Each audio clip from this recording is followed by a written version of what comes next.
the Knicks traded Gershon Yabusele to the Bulls for Dalen Terry, which they then used Terry and 2 second-round picks to trade for Alvarado earlier today. Ian, you've been mentioning Alvarado on the Putback since December. How did this all finally come together? Well, with Yabusele, everybody around the league thought the Knicks would have to attach some draft compensation to Yabusele in order to move him to another team. What happened, though, was Chicago, with all the moves that they made, they were left without many big men and with a need. And they targeted Yabusele. And so Knicks were able to make that trade 1-for-1, not have to include any draft compensation, which, again, surprised a few teams that I talked to today. And then you move on to New Orleans and you try to work out something for Alvarado. I think that the hope was that this was going to happen, and I don't want to say they were confident it was going to happen, but they were hopeful because this is who they had targeted for a long time now.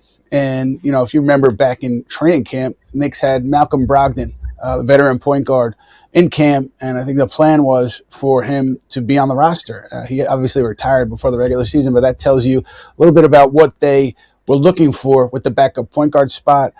They've got it now in Alvarado, obviously tenacious, energy, very good defender, a place where the Knicks, obviously, they've been playing well on that end, but you can never have enough strong defenders. I just think about Alvarado, Shamet, and Mitchell Robinson as your reserves, and those are strong defenders that you have off your bench. Yeah, Alvarado can definitely provide some on-ball pressure. I know that there's more of a spotlight on this move given the Deuce McBride news, but CP, is this a move that you were hoping the Knicks would make before the deadline?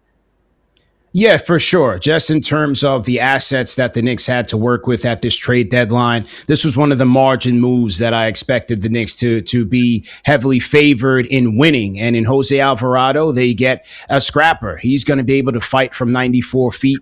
And when we recall, if you go back to their Eastern Conference Finals matchup against the Pacers, that's part of their strategy in terms of wearing down Jalen Brunson, throwing defenders at him in waves. And so Jose Alvarado fits that bill. His steal percentage has been one of the tops in the NBA since his rookie season, 7.9 points per game, 3 assists per game, shooting 36% from 3. And I'm sure that returning home to Madison Square Garden and injecting that rotation with some energy, I think he's going to be rejuvenated for this team. So it was a good pickup, a depth and insurance piece, and I'm ready to see what he's going to look like in the Knicks uniform.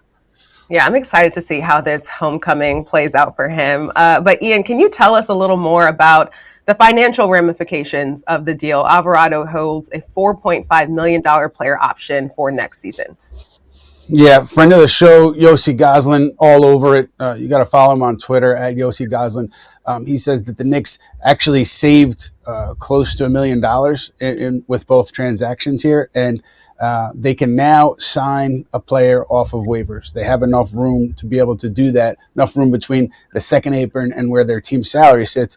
And before these moves, they were going to have to wait till April 2nd to sign that kind of player. So they've opened themselves up here, and that $4.5 million player option is important. I mean, if it gets picked up by Jose Alvarado, then the Knicks, in an era where every dollar counts, they have a strong rotation player on the books for that number, and that would just help them have more financial flexibility to, let's say, re-sign a Mitchell Robinson or maybe extend a Deuce McBride.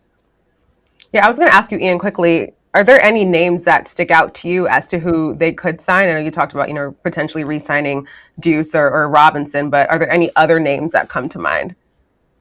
In terms of the buyout market, I don't know. In terms like Larry Nance Jr., I'm not sure what's happening with him, but I just wonder if there's a veteran big that the Knicks could bring in just as insurance with, Mitchell Robinson, Karl Anthony Towns, Ariel Hukporti playing really well. But I wonder if that's in the cards. You also have to think about Miles McBride. Like the surgery is, it's not nothing.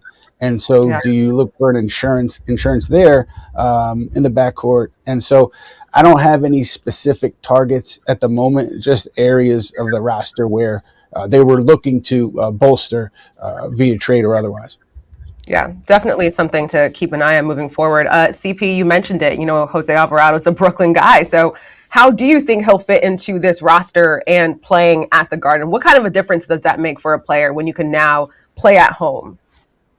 As compared to New Orleans, I think it's going to be night and day. And no offense to those people, nice city, and I'm sure very nice people, great food over there. But for Alvarado to play in the Mecca, in the world's most famous arena, I think you're going to see it from day one. I'm very interested to see the rotations that Mike Brown is going to deploy with Jose Alvarado in there. As Ian mentioned, it could be a Landry Shamet, Mitchell Robinson. If you can envision a trio of Alvarado with OG Anunoby and Mitchell Robinson there, the Knicks' ability, you're seeing their defense really step up in terms of their intensity and their turnover percentage. So I think he's going to fit right in. And look, we saw some really positive output and production from Tyler Kolek this year. He's had some highs and lows. His biggest highs was certainly the Christmas Day game, the NBA Cup. He's given the Knicks a lift as a playmaker, but I wasn't too sure if the Knicks were going to be able to trust Tyler as to their lone backup point guard, especially going into a playoffs with a team that has championship aspirations. And so the depth is going to be needed, but on the defensive side, I think he's really going to get after it in the Garden. I agree. Just if you're all just now joining us for our the Putback trade deadline special, the trade deadline has officially passed, so we are just going over all of the moves that the Knicks have made up to this point. Ian, how impressive is this move in bringing in Jose Alvarado? How impressive is it from the front office, only really giving up 2 second-rounders for him? Yeah, I mean, just based on what the expectation was going into this thing with Gershon Yabusele and the player option that he has for next year, the assumption was that the Knicks were going to have to add picks. And so to avoid that, I think is a shrewd move. I mean, I think the Chicago situation really fell in the right way because they needed a big guy. I don't think this was the case before these trades that this was going to happen. So things breaking right for the Knicks, but also credit obviously to the front office for jumping on it and finding a pathway that really no one thought would be there throughout the whole lead up to this trade deadline. And so, yeah, to get off of Yabusele, no picks, you're getting off the player option for next year. So you're clearing your books in that regard, and you're bringing in the player that you had targeted all along here. I mean, yes, it's a strong day. Let's see how Jose Alvarado impacts things on the floor. I don't think you could celebrate anything today, but just in terms of the machinations and the draft compensation, very strong, much less draft compensation than other teams had expected the Knicks would have to give up. And speaking of how he can impact things on the floor, CP, how does Alvarado fit into this rotation, especially without Deuce McBride in this lineup until potentially the playoffs? I know it's not an exact replacement of Deuce. Sure. Alvarado is shooting about 36% from three so far this season. I believe that's a career high. But what do you think he will do in this rotation?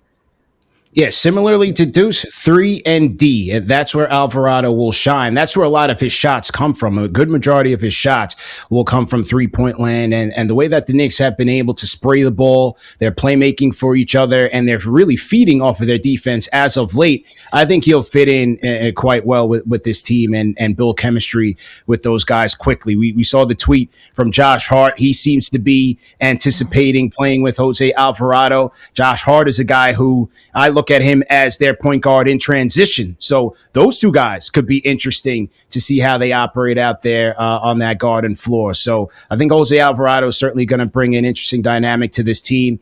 And as Ian said, one of the wins for this front office, you have to give them credit for being able to get out from under the Yabusele contract. And they found a willing buyer in the Chicago Bulls, a team who many question what they're doing in terms of their offseason moves. So to be able to trade Yabusele without parting with their second-round pick and then rerouting Dalen Terry to the Pelicans, that's the type of chess moves that Brock Aller and Leon Rose that they make. They're always 2 steps ahead in the moves that they make, and this is another win on the margins for this team, in my opinion.